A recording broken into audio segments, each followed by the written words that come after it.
আল্লাহ রাব্বুল আলামিন বলেন, ওয়ালা তামশি ফিল আরদি মারহান ইন্নাকা লান তাখরিকাল আরদা ওয়ালা তাবলুগাল জিবালা তুলা। অহংকার করে চলো না, দম্ভ ভরে চলো না। তোমার অহংকারে জমিন ডেবেও যাবে না। তুমি পাহাড়ের চেয়ে এক চুল পরিমাণ উঁচু হতে পারবে না।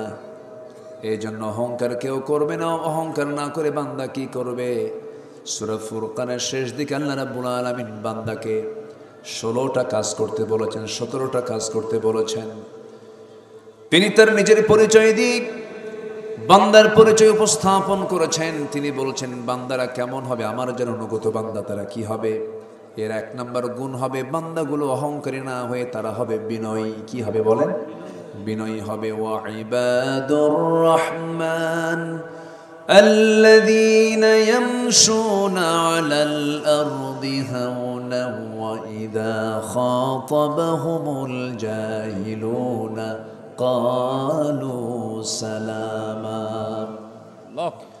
والذين يبيتون لربهم سجدا وقياما والذين يقولون ربنا اصرف عنا عذاب جهنم إن عذابها كان غراما إنها ساءت مستقرا ومقاما. الله أكبر. والذين يقولون ربنا اصرف عنا عذاب جهنم إن عذابها كان غراما إنها ساءت مستقرا ومقاما. আল্লাহর যারা বান্দা হবে অহংকার তো দূরেই থাক, তারা খুবই বিনয়ী হয়ে যাবে, খুব বিনয়ী হবে। দুনিয়াটাকে ভাববে আমি মেহমানখানায় আছি, যে কোনো মুহূর্তে আমি দুনিয়া থেকে বিদায় হয়ে যাব, আমার বিদায় ঘন্টা বেজে যাবে। আমার রাসূলকে প্রশ্ন করা হলো মান নাকিসুন নাস ওয়া হাজামুন নাস ইয়া রাসূলুল্লাহ। হে রাসূল, সবচাইতে চালাক লোকটাকে, বিচক্ষণ লোকটাকে? রাসূল বললেন ক্বালা আকসারুকুম যিকরান লিল মাউত ওয়া আকসারুহুম ইসতিআদাদা উলাইকাল আকিয়াস যাহাবু বিশরাফিদ দুনিয়া ওয়া কারামাতিল আখিরাহ।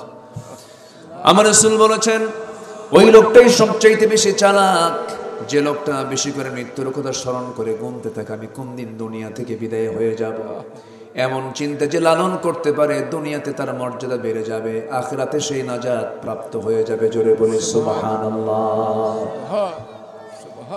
আমার ভাইরা, আমার চোখের সামনে সবাই তো বিদায় নিল। দাদা গেল, দাদি গেল, নানা গেল, নানি গেল, মা গেল, বাবা গেল, কত বন্ধুর জানাজায় গেলাম।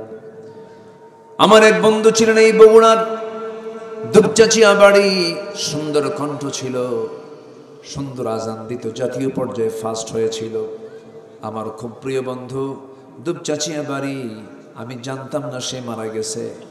আর্মিতে চাকরি করত, একসঙ্গে চলাফেরা করতাম। বন্ধু একদিন মনে মনে ভাবলাম বহুদিন কথা হয় না, আজকে একটু বন্ধুকে ফোন দেই। ফোনটা দিলাম, বন্ধু ফোন না ধরে একটা মহিলা কণ্ঠ চলে আসলো কানে। বললাম আপনি কে, প্লিজ বলুন তো, জিয়া কোথায়? বললেন জিয়া তো নাই, জিয়া ইহকাল থেকে পরকালে গেছে। আমার বয়সী মানুষ কত নাই দুনিয়াতে। এই পাশে বসে আছেন, আমার ডান পাশে আমার আব্বার বন্ধু মানুষ। এই যে আছেন তিনি, হয়তো আগামীতে জীবনের নাও দেখা হতে পারে। এই তো দুনিয়ার নিয়ম, কত বন্ধু আসা যাওয়া করে রে। একদিন মানুষ যখন চলে যায় আর ফিরে আসে না, দেখা হবে না, কথা হবে না রে। এই যে আমরা এত অহংকার করে দেখায়, অহংকার করে বেড়াই, কোনো লাভ নাই। যে বান্দা দুনিয়ার কথা না মনে করে মরার কথা বেশি করে মনে করবে, তার দ্বারা কখনো হারাম কাজ, অহংকার কখনো হতে পারে না। আমার ভাইরা, বাঁচার জন্য আমরা আসি নাই, যদি বাঁচতাম তাহলে নয় অহংকার দেখা যেত। মরেই যাব, চেহারার বড়াই করে লাভ কি? এখনই মরে গেলে, এখনই মরে যাব আমি। যদি মরে যাই, সঙ্গে সঙ্গে আমাকে ধরে নিয়ে চলে যাবে, দেরি করবে না। সন্তানগুলো বলবে দেরি করায়ও না, লাশটা ফুলে যাবে, লাশটা পচে যাবে, তাড়াতাড়ি নিয়ে যাও। 24 ঘন্টা পার হবে না, লাশগুলো নিয়ে চলে যাবে কবরের দিকে। কবরে শোয়া দেবে। এই মাথার চুলে কত তিল শ্যাম্পু লাগায় দিয়া কত ডিজাইন করেছি।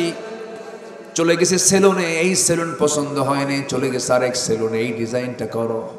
কত ডিজাইন করে চুলের কাটিং করেছে যুবক, কত সময় চুলের পিছনে যত্ন করেছো, কত কি লাগায় দিয়েছো। সিল্কি করার জন্য কত যত্ন নিয়েছো, কালার করেছো, কত কি করেছো। এখনই তোমার মৃত্যু হয়ে যাক, 24 ঘন্টা লাগবে না, মাথার চুলগুলো একটা একটা করে খসে যাবে। 3 দিন লাগবে না, 3 দিনের ভিতরে চামড়াগুলো গলে গলে পোকার পেটে চলে যাবে। যে পোকা দেখে আমরা ভয় পেতাম, সেই পোকার নিয়ন্ত্রণে দেহ চলে যাবে রে। আমার চামড়াগুলো গলে গলে চলে যাবে। চামড়ায় কত শ্যাম্পু কত তেল দিলাম, কত কিছু লাগালাম। এই চামড়াকে মসৃণ রাখার জন্য কত যত্ন করলাম, সাবান দিলাম, কত কি দিলাম। এই শীতের ভিতরে কত কিছু লাগালাম, কিচ্ছু হবে না, সব একদিন চলে যাবে পোকার পেটে। মাত্র 7টা দিন, 7টা দিন যা মাত্র দেখা যাবে পেটের নাড়ি ভুঁড়ি সব, চোখ মুখ কান নাক দা বের হওয়া শুরু হয়ে যাবে। কিম্ভূত কিমাকার চেহারা হয়ে যাবে, আমাকে কেউ আর চিনবে না। ওই কবরে চলে যাব, 2 দিন 3 দিন লাগবে না রে। সিগাল এসে কবরটা খুঁড়ে ফেলবে, কামড়ায় কামড়ায় বিকৃত করে ফেলবে সব কিছু। কত পোকামাকড় থাকে কবরে। আমরা কিসের বাহাদুরি দেখাই ভাই রে? এই দুনিয়া ছেড়ে আমিও যাব, আপনিও যাবেন, কিন্তু সবচাইতে বড় বিষয় হলো আমি আমার হাতে আমি কোন আমলনামা নিয়ে গেলাম। বাম হাতের আমলনামা তো বড় মুসিবত হয়ে যাবে। السابقون السابقون أولئك المقربون في جنات النعيم। আমার বন্ধুগণ, অগ্রগামী হতে হবে। ওয়াসারিউ ইলা মাগফিরাতিন মির রাব্বিকুম ওয়া জান্নাতিন আরদুস সামাওয়াতি ওয়াল আরদ উইদ্দাত লিল মুত্তাকিন আল্লাযীনা ইউনফিকুনা ফিস সাররাই ওয়াদ দাররাই ওয়াল কাযিমিনাল গায়যা ওয়াল আফিনা আনিন নাস ওয়াল্লাহু ইউহিব্বুল মুহসিনিন। জোরে বলুন আল্লাহু আকবার। আমার বন্ধুগণ, আল্লাহ বলছেন জান্নাতের দিকে দৌড়াও, জান্নাতের জন্য পেরেশান হয়ে যাও বান্দা। এই দুনিয়ার তুমি কোন নিয়ামতে তুমি নিজেকে ব্যস্ত রেখেছ? দুনিয়ার নাজ নিয়ামত পে আল্লাহকে ভুলে যাও। তুমি কি জানো এই দুনিয়ার মূল্যটা কত কম? আমার নবী মদিনা দিয়ে যাচ্ছিলেন, রাস্তা দিয়ে যাচ্ছিলেন, একটা মরা ছাগল পেলেন। কি ছাগল পেলেন বলেন? মরা ছাগল পেলেন। মরা ছাগলটার কান ধরলেন, আবার সেই ছাগলটার কানটা আবার কাটা কাটা ছাগল, মরা ছাগলের কানটা আবার কেটে যাওয়া। খুদ ধরা সেই ছাগলটার তিনি কানটা ধরে বলছেন, ও সাহাবীরা, এই ছাগলটাকে ও টাকা দিয়ে কিনবা নাকি? না। কেন? একে তো মরে গেছে, আবার কানটা কাটা, খুঁতওয়ালা একটা প্রাণী কেউ কি টাকা দিয়ে কিনবে নাকি? সঙ্গে সঙ্গে রাসূল বলছেন, আমার আল্লাহর কাছে এই মরা ছাগলের চাইতেও দামহীন হচ্ছে এই দুনিয়া।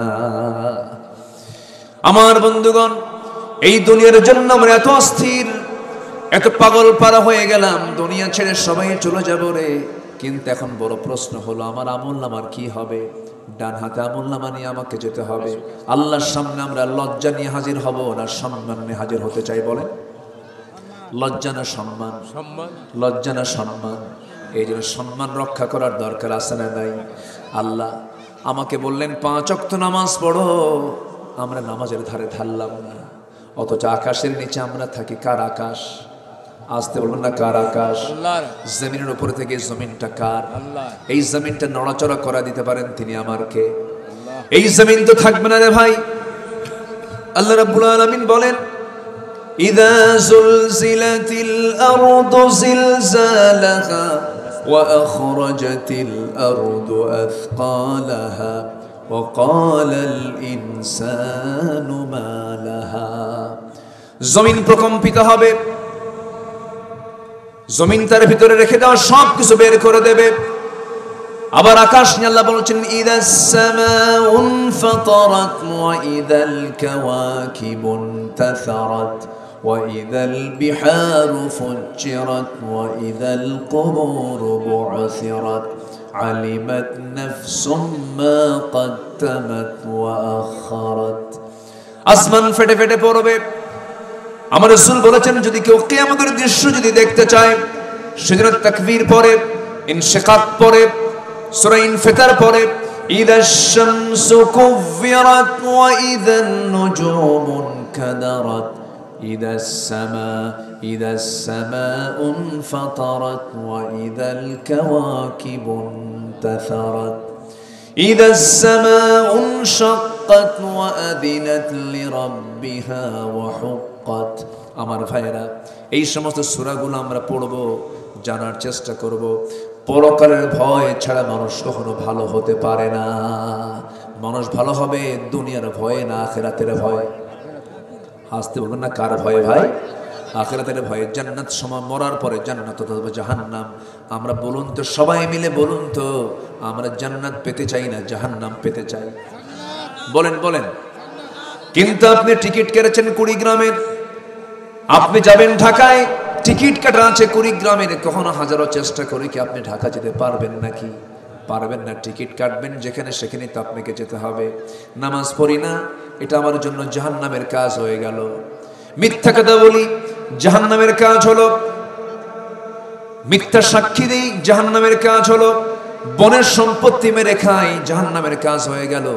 হক নষ্ট করি, জাহান্নামের কাজ হয়ে গেল। মাকে ভাত দেই না, জাহান্নামের কাজ হয়ে গেল। আব্বাকে সম্মান করি না, জাহান্নামের কাজ হয়ে গেল। জুলুম করি, জাহান্নামের কাজ হলো। গীবত শিকায়াত করি, জাহান্নামের কাজ হয়ে গেল। বাজে কথা বলি, জাহান্নামের কাজ হয়ে গেল। এই সমস্ত কাজগুলো করলে আমি আপনি জান্নাত পাবো। এগুলো সমস্ত কাজগুলো হলো জাহান্নামের কাজ। বুকটা ফেটে যায়, আজান হয়, জাতি মসজিদে যায় না। ঠিক কিনা? ঠিক কিনা? বাজারে লোক বেশি না মসজিদে লোক বেশি? বলেন বলেন বলেন। চার দোকানে লোক বেশি না মসজিদে লোক বেশি? চার দোকানে লোক বেশি। অথচ উচিত ছিল বাজার শূন্য হয়ে যাবে আজান হলে পরে, বাজারে কোনো বাজারই চলবে না, কোনো দোকানদার দোকানদারি করতে পারবে না। এটাই হলো আল্লাহর ভয়। আজান হবে, শাটার বন্ধ হয়ে যাবে, সব মসজিদের দিকে চলে যাবে। হাইয়া আলাস সালাহ, তাড়াতাড়ি মসজিদের দিকে চলে আসো। হাইয়া আলাল ফালাহ, কল্যাণের দিকে চলে আসো। যে বান্দা নামাজের সময় অন্য কোনো কাজ করবে, তার কোনো কাজই রহমত নাজিল করবেন না। তিনি আমার কে? আমার ভাইয়েরা, জান্নাত কত বড় নিয়ামতের জায়গা। জান্নাত কি সুন্দর জায়গার নাম। জান্নাতের বর্ণনা মহান রব্বুল আলামিন কোরআনে কারীমের বহু জায়গায় দিয়েছেন। সর্বনিম্ন যে জান্নাত বান্দাকে দেওয়া হবে, 10টা পৃথিবীর মতো একটা জান্নাত আল্লাহ তাআলা একজন বান্দাকে দিবেন। সেই জান্নাত কি পেতে চান? নামাজ না পড়া, নামাজ না পড়ে কি জান্নাত মিলবে? আমার দেশে কিন্তু বহু দরবার আছে, যে দরবারের মুরিদ হলে নামাজে লাগে না। পানির তলে মোমবাতি, বাবা বাতাসা নেবে না, বাবার নামে হালকা দিলে ওযু গোসল লাগে না। এরকম দরবারও আছে না নাই? যে দরবারে মুরিদ পীরকে সেজদা দেয়, যে দরবারে মাজারে সেজদা চলে, যে দরবারের ভণ্ডদের পা ধরে মুরিদ সেজদা মারে, ওই সমস্ত দরবারের ভণ্ডদের হাত পা ভেঙে গুঁড়া করে দেওয়া দরকার। ওর ঈমান বিধ্বংসী কামান। ওদের ধারে পাশে আমরা কেউ যাবো না। জোরে বলি ইনশাআল্লাহ। আরো জোরে বলি ইনশাআল্লাহ। সম্মানিত ভাইয়েরা, সম্মানিত বন্ধুগণ, জান্নাত যদি পেতে চাই, জান্নাতের লাইন আমাকে থাকতে হবে। হারাম কোনো কাজ করা যাবে? আল্লাহ রাব্বুল আলামিন বলেন, ইন তাজতানিবু কাবাইরা মা তুনহাউনা আনহু নুকাফির আনকুম সাইয়্যাতিকুম ওয়া নুদখিলকুম মুদখালান কারীমা। আল্লাহ কত বড় দয়ালু দেখেন। আল্লাহ বলছেন, বান্দারে তোমার জীবনে শুধু আমি দেখতে চাই বড় বড় যে কবিরা গুনাহগুলো আছে, সেই কবিরা গুনাহগুলো তোমার জীবন থেকে মাইনাস করে ফেলো। আমি তোমার ছোট ছোট গুনার দিকে নজর দেবই না, আমি তোমারে মাফ করে সম্মানজনক জান্নাত আমি তোমাকে দিয়ে দেব।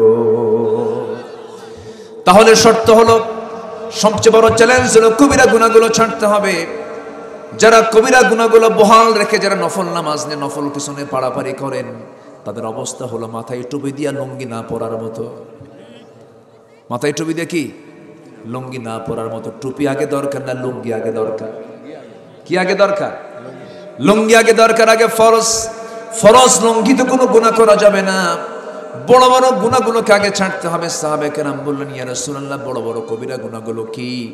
কবিরা গুনার তালিকা আমি মোটামুটি একটা আলোচনা, 100টা কবিরা গুনার আমার একটা আলোচনা আছে।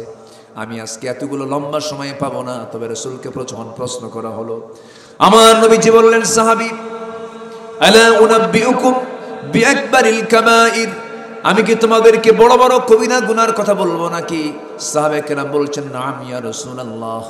আমার রাসূল বলছেন 3টা বড় বড় কবিরা গুনাহ আছে। নাম্বার 1 হলো আল ইশরাকু বিল্লাহ, আল্লাহর সঙ্গে শিরিক করা। নাম্বার 2 হলো উকুকুল ওয়ালিদাইন, পিতামাতার সঙ্গে নাফরমানি করা। নাম্বার 3 হলো কাউলুজ জুর, বেফাস কথা বলা। আমরা কথাগুলো মনে রাখবো তো নাকি? ইনশাআল্লাহ কথা মনে থাকবে তো?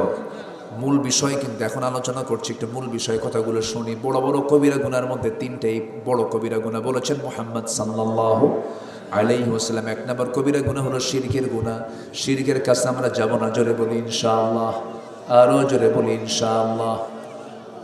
নাম্বার 2 হলো উকুকুল ওয়ালিদাইন, পিতামাতার সঙ্গে নাফরমানি করা, পিতামাতার সঙ্গে খারাপ আচরণ করা। এই কাজটা করা যাবে না, এই পাপের কাছে যাওয়া যাবে না, এই পাপ করব না আমরা।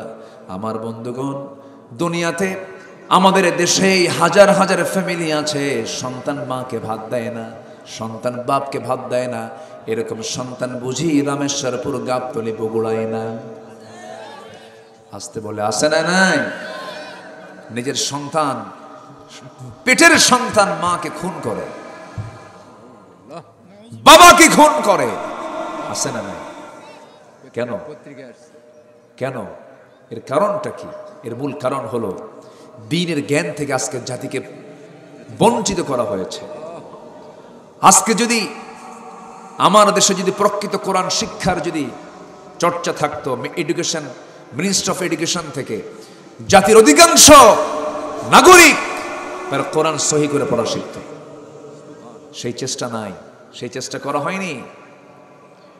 সম্মানিত বন্ধুগণ, আজকে মাত্র 5% মুসলমান আমার দেশে নামাজ পড়ে, আর 95% মুসলমান নামাজই পড়ে না। এই চিত্র হতো না যদি এই 53 বছরে যদি আমরা নামাজের সরকার যদি পেতাম, নামাজি সরকার যদি প্রতিষ্ঠা হতো, পার্সেন্টেজ উল্টে যেত। যেটা থাকতো 95% বেনামাজি, ওটাই হতো নামাজি, আর 5% হতো বেনামাজি। অতএব যা দেখেছি, আমরা আগামীতে দেখতে চাই নামাজি সরকার, নামাজি সরকার, নামাজি সরকার এই মুহূর্তে দরকার। রাজি আছেন কারা কারা? 2 হাত উঁচু করে দেখা।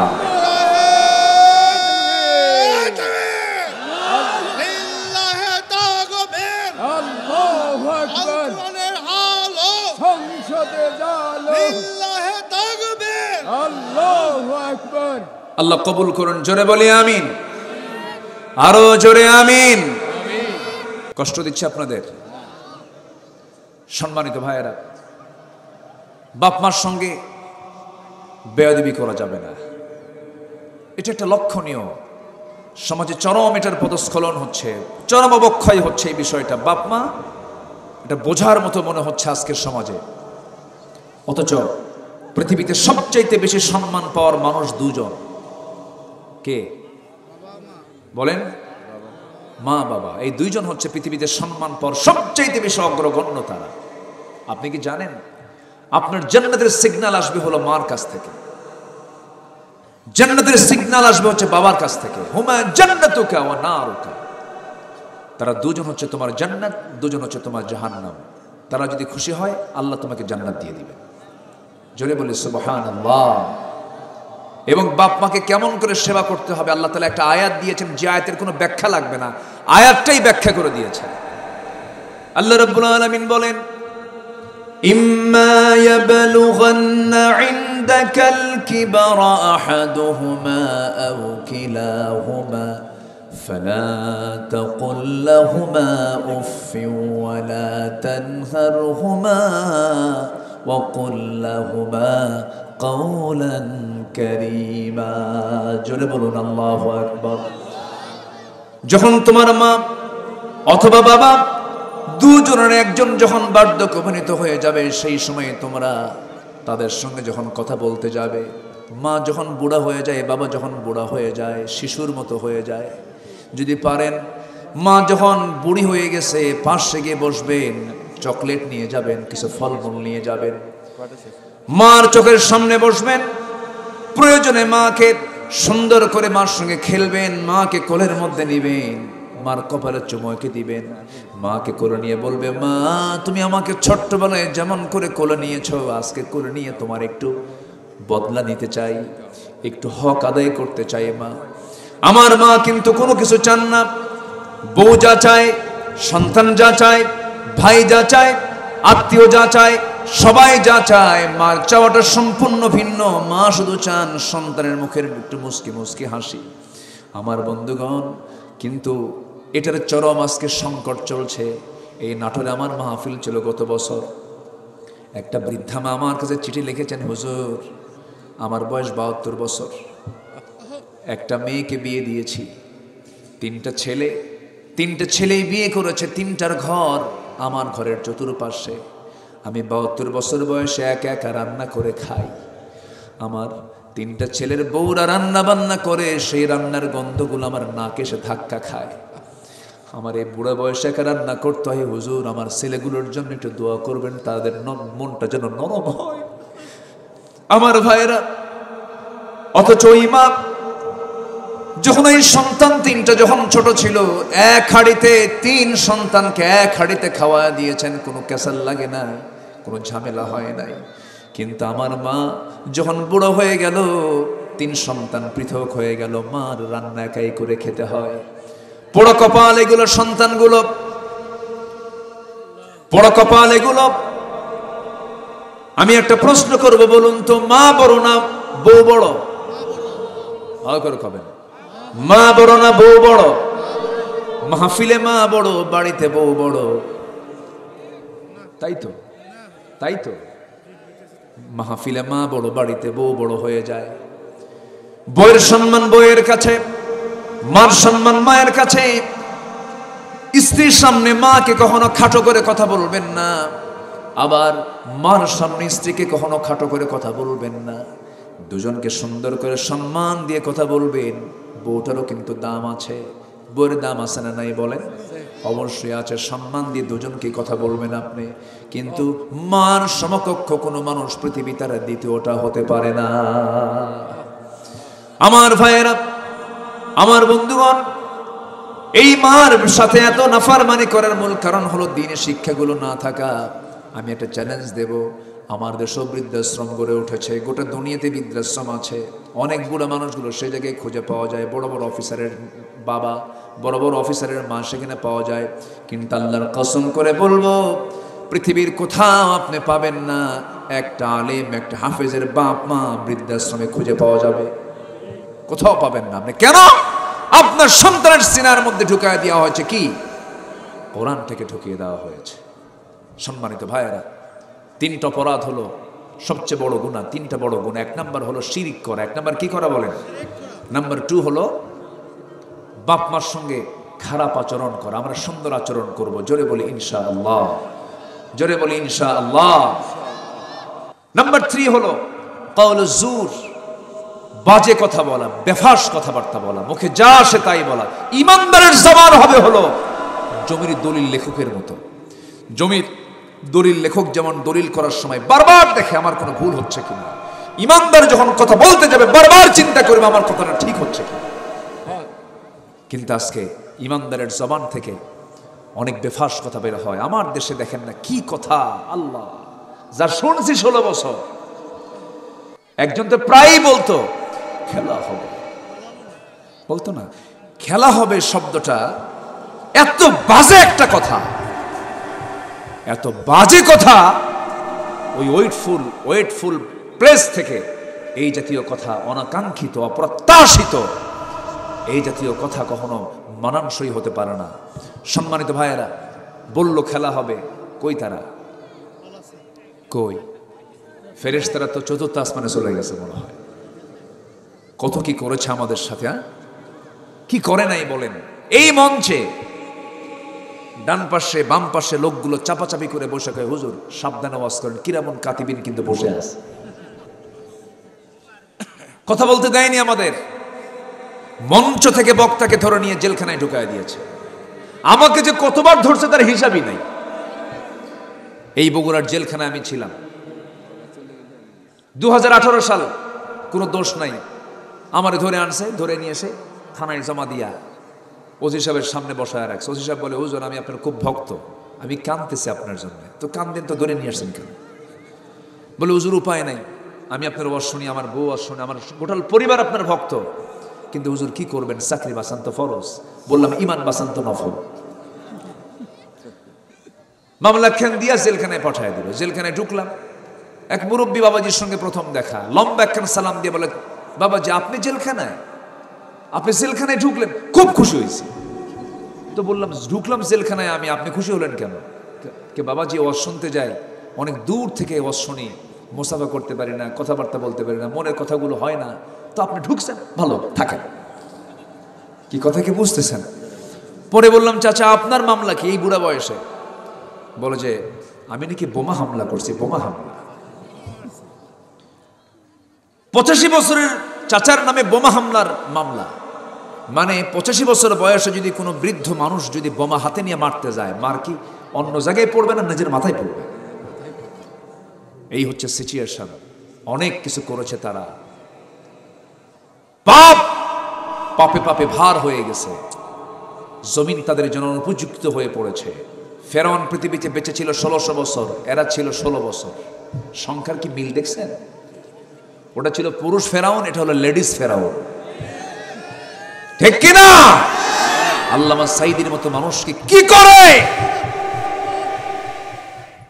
একটি কিলিং করা হলো, কি হত্যা ভাবে, কিভাবে একটা পাশবিক কায়দায় তাকে হত্যা করা হলো।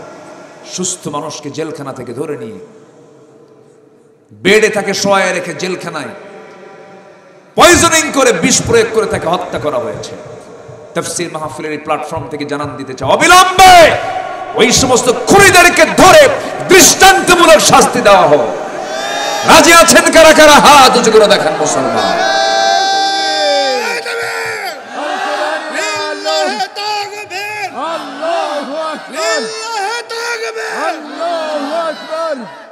আল্লাহ কবুল করুন, জোরে বলি আমিন, আরো জোরে আমিন।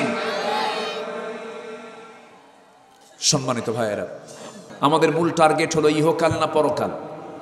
বলেন, ইহকাল না পরকাল? আমরা দুনিয়া সাজাতে চাই না আখিরাত সাজাতে চাই? আখিরাত সাজাবো আমরা বিড়ি দিয়া না নামাজ দিয়া? বিড়ি খাওয়ার লোক আছে না নাই? কি যে বিড়ি টানে! 53টা বাজেট হলো, প্রত্যেকটা বাজেটই বিড়ির দাম বাড়ায় অর্থমন্ত্রী। আর যারা বিড়ি খায় তারা কয় যত বাড়া বাড়া, বাড়ি বেচা হলো খাবো। কি যে নেশা! আল্লাহ তুমি নেশা থেকে বাঁচাও, জোরে বলি আমিন। মিথ্যা কথা বলবো না, জোরে বলি ইনশাআল্লাহ। চগলখড়ি করবো না, জোরে বলি ইনশাআল্লাহ। বনের সম্পত্তি মেরে খাবো না, জোরে বলি ইনশাআল্লাহ। কারো হক নষ্ট করবো না, জোরে বলি ইনশাআল্লাহ। জমির আইল ঠেলবো না, জোরে বলি ইনশাআল্লাহ। ছলচাতুরি করবো না, ওজনে কম দেবো না, নেওয়ার সময় বেশি নেবো না, দেওয়ার সময় কম দেবো না, জোরে বলি ইনশাআল্লাহ। জান্নাত সহজ, জান্নাত কঠিন কিছু নয়, জান্নাত পেয়ে যাব আমরা। এক সাহাবী বললেন, ইয়া রাসূলুল্লাহ, আমি বেশি আমল করতে চাই না, আমি অল্পতেই জান্নাত পেতে চাই। রাসূল বলেন, কি করবে তুমি বলো? ইদা সাল্লাইতুল মাকতুবাত, 5 ওয়াক্ত যদি নামাজ পড়ি, ওয়াসুমতু রমাদান, রমজান মাসের যদি রোজা রাখি, ওয়াহলালতুল হালাল, হালালকে হালাল জেনে যদি হালাল জীবন গ্রহণ করি, ওয়াহাররামতুল হারাম, হারামকে হারাম জেনে যদি হারাম বর্জন করে ফেলি, আদখুলুল জান্নাত ইয়া রাসূলুল্লাহ, আমি কি জান্নাত পাবো নাকি? রাসূল মুস্কি হাসি মেরে বললেন, সাহাবী তুমি জান্নাতি, তুমি কি জান্নাতি। এই জন্য জান্নাতের আমলগুলো করতে হবে, জান্নাত লাভের চেষ্টা করতে হবে। দেখুন, একদিন মুসা আলাইহিস সালাতু ওয়াস সালাম আল্লাহকে বলছেন, আল্লাহ তোমার কাছে আমার একটা প্রশ্ন আছে। কি প্রশ্ন? তুমি বান্দাকে বানালা ভালো কথা, ওই বান্দাকে আবার জাহান্নাম দিবা। তুমি তো রহমান, তুমি তো রহিম, ওই বান্দাকে জাহান্নাম দিলে তোমার কি কষ্ট হবে না? দেখছেন প্রশ্ন কি যৌক্তিক না অযৌক্তিক বলেন তো? মুসা তো একটু ভিন্ন ধরনের নবী ছিলেন। তো সব নবীর মেজাজ ছিল একরকম, এই নবীর মেজাজ ছিল ভিন্ন রকম, একটু মেজাজি লোক ছিলেন। তিনি এমন রাগী ছিলেন যে ফেরেশতা পর্যন্ত এসেও তার কাছে ছাড় পায়নি, মালাকুল মউত পর্যন্ত থাপ্পড় মেরে স্থির করে ফেলেন। এত রাগ ছিল তার, যা বলতেন তা করে ছাড়তেন। একদিন বলেন, আল্লাহ তুমি রহমান, তুমি রহিম, বান্দাকে বানায় সেই বান্দাকে জাহান্নাম দিলে তোমার কষ্ট হবে না? তোমার তো দয়া বেশি। আল্লাহ বলেন, মুসা তুমি কি মনে করো কেন তোমার এটা, তুমি জাহান্নাম দিবা কেন, সবাইকে মাফ করে দিবা, এরকম বলতেছেন উনি কি তাই? হ্যাঁ, তুমি জাহান্নাম দিয়ে তুমি থাকবে কেমনে? আল্লাহ তাআলা বলছেন, মুসা এই মুহূর্তে আমি তোমাকে দায়িত্ব দেব। কি দায়িত্ব? তুমি এই মুহূর্তে তুমি গমের দানা নাও, গমটা ছিটায় দাও জমিতে। গম ছিটায় দেওয়া হলো, গম যখন জমিনে যখন লাগায় দেওয়া হলো, গমটার বীজ অঙ্কুরিত হলো, ধীরে ধীরে বড় হতে লাগলো, গম পাকলো। গম আবাদ করে কেটে কেটে গমগুলো নিয়ে চলে আসলেন, তিনি গোলায় ভরালেন। কিছু গম আছে, কিছু গম যে নাড়াগুলো আছে সেই নাড়াগুলোকে তিনি আবার যখন আগুন দিয়ে যখন জ্বালাতে গেছেন, আল্লাহ বলছেন, মুসা গম তো তুমি আবাদের জন্য করেছো, তুমি সেই গমগুলো কিছু তুলেছ, আবার কিছু গম এখানে পড়ে আছে, এই গমে তুমি আগুন ধরায় দাও কেন? মুসা বলছেন, আল্লাহ তাআলা যে গমগুলো আমি আবাদ করেছি, যেগুলো কাছের গম, কাছের গমগুলো নিয়ে সুন্দর করে যত্ন করে গোলায় রেখেছি, আর যে গমগুলো আছে এই গমগুলো তো কাছের গম না, অকাজের গম, কোনো কাজ হবে না, এটা দিয়ে যেন আগুনে জ্বালায় দিচ্ছি। আল্লাহ বলছেন, মুসারে যেগুলো আমার কাছের বান্দা, নেক আমলের বান্দা, তাদেরকে যত্ন করে 8টা জান্নাত ভরাইয়া দেব, আর যেগুলো আমার অকাজের বান্দা এগুলোকে আমি জাহান্নামে তোমার মতো আগুনে জ্বালাইয়া দেব। মুসা কয়, আল্লাহ তুমি তো আল্লাহ, এমনি আল্লাহ, আল্লাহু আকবার বলেন, এই জন্যই তো তুমি আল্লাহ। আল্লাহ বুঝে নেই, আমাকে মাফ করে দাও। জোরে বলেন সুবহানাল্লাহ। একদিন আল্লাহকে মুসা আলাইহিস সালাম বহুবার প্রশ্ন করেছেন। একদিন বলছেন, আল্লাহ আমার এই মুহূর্তে বড় শখ, পৃথিবীর সবচেয়ে খারাপ লোকটাকে আমি দেখতে চাই। আল্লাহ বলেন, তুমি এই জায়গায় দাঁড়াও। দাঁড়ায় আছেন, এমন সময় দূর থেকে একজন লোক তার সন্তানকে নিয়ে যা আসতেছে, সামনে দিয়ে চলে গেল। বলা হলো, এই লোকটা সবচেয়ে খারাপ মানুষ। কিছুক্ষণ পর বলছেন, আল্লাহ আমি দেখতে চাই এই দুনিয়াতে সবচেয়ে খারাপ ভালো লোকটাকে, এই মুহূর্তে আমাকে একটু দেখায় দাও। আল্লাহ বলেন, তুমি এই জায়গায় দাঁড়ায় থাকো। সকালবেলা যে লোক তার সন্তান নিয়ে সামনে চলে গেছে, বিকেলবেলা ওই লোকটা আসতেছে, যখন সামনে যখন চলে আসছে, আল্লাহ বলছেন, এই লোকটাই হলো পৃথিবীর এই মুহূর্তে শ্রেষ্ঠ বান্দা আমার কাছে। এবারে মুসা বলছেন, আল্লাহ সকালে যে লোকটা খারাপ হলো সবচেয়ে, এই লোকটা বিকেলবেলা সবচেয়ে ভালো হলো কেমনে? আমার আল্লাহ বলছেন, ওরে মুসা, ভালো হওয়ার কারণ হলো এই বান্দা যখন ওই জায়গায় সফরে যখন সন্তানের সঙ্গে বের হয়েছিল, সন্তান থেকে প্রশ্ন করল, আব্বা এই যে পাহাড় দেখা যায়, পাহাড়ের চাইতে শক্তিশালী কোনো কিছু আছে নাকি? হ্যাঁ আছে। কি? এই যে আকাশ দেখা যায়, এটা আকাশ এই পাহাড়ের চাইতে শক্তিশালী। জঙ্গলের চাইতে শক্তিশালী হলো পাহাড়, পাহাড়ের চেয়ে শক্তিশালী হলো আকাশ। সন্তান প্রশ্ন করছে, বাবা ওই আকাশের চাইতে শক্তিশালী কোনো কিছু আছে নাকি? সঙ্গে সঙ্গে বলা হলো, বাতাস তার চেয়ে বেশি শক্তিশালী। এবারে বলা হলো, বাতাসের চাইতে সবচেয়ে বেশি শক্তিশালী কোনটা বলো তো? এবার চোখের পানি ফেলতে ফেলতে ওই বান্দা বলছে, বাবা এই সমস্ত শক্তিশালী জিনিসের চাইতে বড় শক্তিশালী হলো আমার আল্লাহ তাআলার রহমত। জোরে কোন সুবহানাল্লাহ। এই কথা বলে এই বান্দা চোখের পানি ফেলে ফেলে কাঁদতেছে, তওবা করেছে। আমার আল্লাহ বললেন, মুসা ওই যে বান্দা আমার সামনে যখন রোনাজারি করে চোখের পানি ফেলে যখন তওবা করে নিয়েছে, সেই মুহূর্তে এই বান্দাটা হয়ে গেছে আমার পৃথিবীর সবচেয়ে কাছের বান্দা, শ্রেষ্ঠ বান্দা। জোরে কোন সুবহানাল্লাহ। সেই তওবার সময় আমাদের জন্য আছে না নাই? আসতে বলবেন না, আছে না নাই? সবাইকে নামাজ পড়তে রাজি আছেন নাকি? কয় ওয়াক্ত নামাজ? আসতে বলবেন না, কয় ওয়াক্ত নামাজ? 5 ওয়াক্ত নামাজ পড়বেন। কারা কারা একটু হাত তুলে দেখান তো দেখি। জোরে বলি ইয়া আল্লাহ, আরো জোরে বলি ইয়া আল্লাহ, আরো জোরে বলি ইয়া আল্লাহ।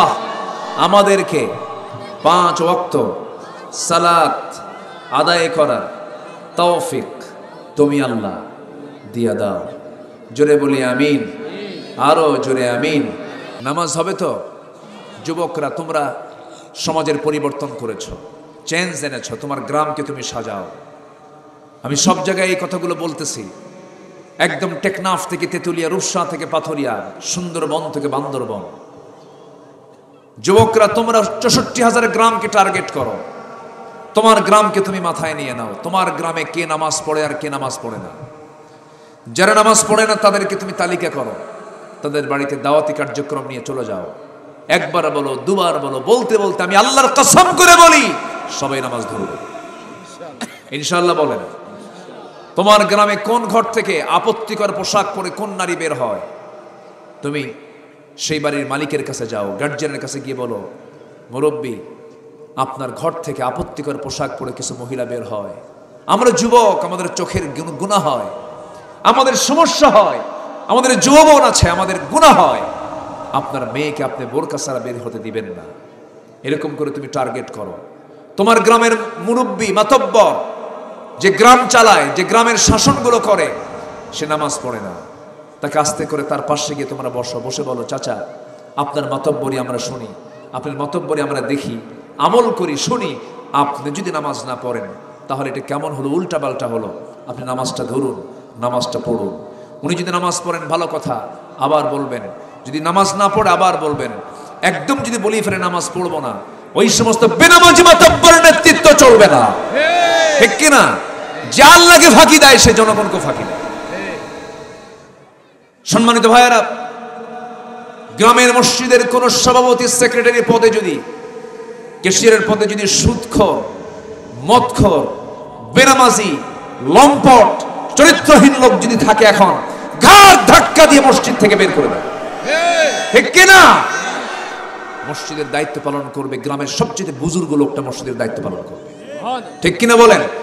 এগুলোকে সুন্দর করে সাজাও, সুন্দর করে গুছিয়ে নাও। আমরা দেখতে পাচ্ছি আগামীর দেশ হবে কোরআনের দেশ, ইসলামের দেশ। জোরে বলি ইনশাআল্লাহ, আরো জোরে বলি ইনশাআল্লাহ।